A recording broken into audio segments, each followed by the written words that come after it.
നിങ്ങൾക്ക് ഇതൊരു കോൺഗ്രസ് BJP കമ്മ്യൂണിസ്റ്റുകാരനല്ലാതെ ഇന്ത്യക്കാരനായി കണ്ടൂടെ? പാകിസ്ഥാനാണ് എന്നും ഗൂഢാലോചന നടത്തുന്നത്. അതായത് കാശ്മീരിനെ വെട്ടിമുറിച്ച് ഇന്ത്യയിൽ നിന്ന് നടത്തി മാറ്റി പാകിസ്ഥാനോട് ചേരാൻ. എന്നും ഓർത്തിരിക്കാൻ വളരെ വിനയത്തോടൊരു കാര്യം പറഞ്ഞോട്ടെ, അവസാന ഇന്ത്യൻ പട്ടാളക്കാരൻ മരിക്കുന്നത് വരെ, അവസാനത്തെ രാജ്യസ്നേഹി ജീവിച്ചിരിക്കുന്നത് വരെ കാശ്മീർ പാകിസ്ഥാൻ അറിയണോ വെക്കില്ല. അങ്ങനെയുള്ളൊരു സ്വപ്നം കണ്ട് ആരും ഇന്ത്യ നിൽക്കണ്ട. കാശ്മീരിന് സ്വാതന്ത്ര്യം വേണം, കേരളത്തിന് സ്വാതന്ത്ര്യം വേണം, എന്തിനുള്ള സ്വാതന്ത്ര്യം? ഇത്തരം കാര്യങ്ങളെ ശക്തിയുക്തം തള്ളിപ്പറയുന്നതിന് പകരം കേരളത്തിൽ പോലും വിഘടനവാദം ഉണ്ടാക്കാൻ വേണ്ടിയല്ലേ ശ്രമിക്കുന്നത്?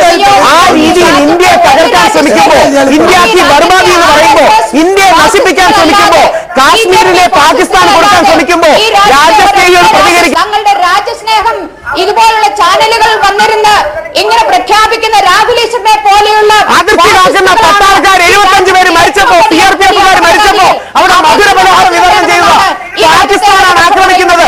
ടീച്ചർ കണ്ട പാകിസ്ഥാനോട് ബന്ധമില്ലാത്തത് എന്താ? ഇന്ത്യ മാത്രമേ എപ്പോഴും ടച്ച് ചെയ്യുള്ളൂ. 4 ലക്ഷം കാശ്മീരി പദ്ധതികളെ ഇറക്കി വിട്ടപ്പോ എന്താ CPI പ്രതിഷേധിക്കാത്തത്? കാശ്മീരിലെ ഹിന്ദുക്കൾക്ക് മനുഷ്യാവകാശമില്ലേ?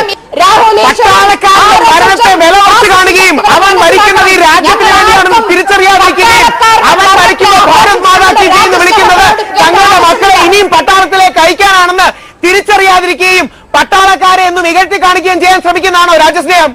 ആ പട്ടാളക്കാരോട് ഇന്നും 5 പേരാണ് മരിച്ചത്, 7 പേരോളം മരിച്ചിട്ടുണ്ട്. ആ തീവ്രവാദികളിൽ നമ്മളെ രക്ഷിക്കുന്ന പട്ടാളക്കാരാണ്. അറിയേണ്ട കാര്യം, ഈ രാജ്യത്ത് കോൺഗ്രസോ കമ്മ്യൂണിസ്റ്റോ RSSകാരനോ അല്ലാത്ത രാജ്യസ്നേഹികളോ ഉണ്ട്. അവര് പ്രതികരിക്കും. അവരുടെ എണ്ണം നിങ്ങളുടെ എല്ലാ രാഷ്ട്രീയ പാർട്ടിക്കാരെക്കാളും കൂടുതലായിരിക്കും.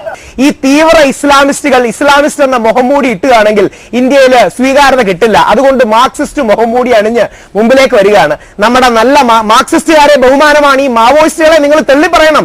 ഈ മാവോയിസ്റ്റുകൾ ലോങ് ടേമിൽ മാർക്സിസ്റ്റുകാർക്കും ഇന്ത്യക്കും ദോഷം ഉണ്ടാക്കുകയും ചെയ്യും. എല്ലാ ചാനലും കേട്ട് കാണും. ആദ്യം മുതലേ കനയ്യകുമാറിന് അനുകൂലമായി, അതായത് കനയ്യകുമാർ രാജ്യദ്രോഹം പറഞ്ഞിട്ടില്ലെന്ന് പറഞ്ഞൊരു വ്യക്തിയാണ് ഞാൻ. കാരണം ഞാൻ അവിടെ ഉണ്ടായിരുന്നു, ഞാൻ കേട്ടതുമാണ് ഈ കാര്യങ്ങളെല്ലാം. ഞാൻ ഡൽഹിയിൽ ലൈവായിട്ടുണ്ടായിരുന്നു. അപ്പോ എന്തുകൊണ്ട് ഈ ബാക്കിയുള്ള വിദ്യാർത്ഥികൾ നിയമത്തെ നേരിടാൻ പേടിക്കുന്നു? ഒരു പ്രമുഖ പത്രം തീർച്ചയായും ആ പെൺകുട്ടിയെ കുറിച്ച് എഴുതിയത് അപലപനീയമാണ്. ഒരു പെൺകുട്ടിയെയും ഈ ചിത്രത്തിനെ കൊണ്ടുവരുന്നത്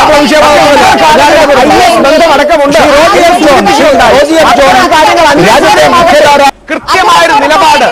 തോക്കെടുക്കുന്നവന് മനുഷ്യാവകാശങ്ങളില്ല, തീവ്രവാദിക്ക് മനുഷ്യാവകാശമില്ല, ബോംബിട്ട് ബാക്കിയുള്ള നിരപരാധികളെ കൊല്ലുന്നവന് മനുഷ്യാവകാശമില്ല. മനുഷ്യാവകാശം നിഷ്കളങ്കർക്കുള്ളതാണ്, തീവ്രവാദികൾക്കുള്ളതല്ല. ബോംബ് എടുത്തു കഴിഞ്ഞാൽ, തോക്കെടുത്തു കഴിഞ്ഞാൽ, മറ്റൊരുത്തനെ കൊന്നു കഴിഞ്ഞാൽ അവന് പിന്നെ എന്ത് മനുഷ്യാവകാശം? ഗോഡ്സെക്ക് വേണ്ടി ആ കാര്യം ആഘോഷർ. മഹാത്മാഗാന്ധി രാജ്യത്തിന്റെ ആത്മാവാണ്.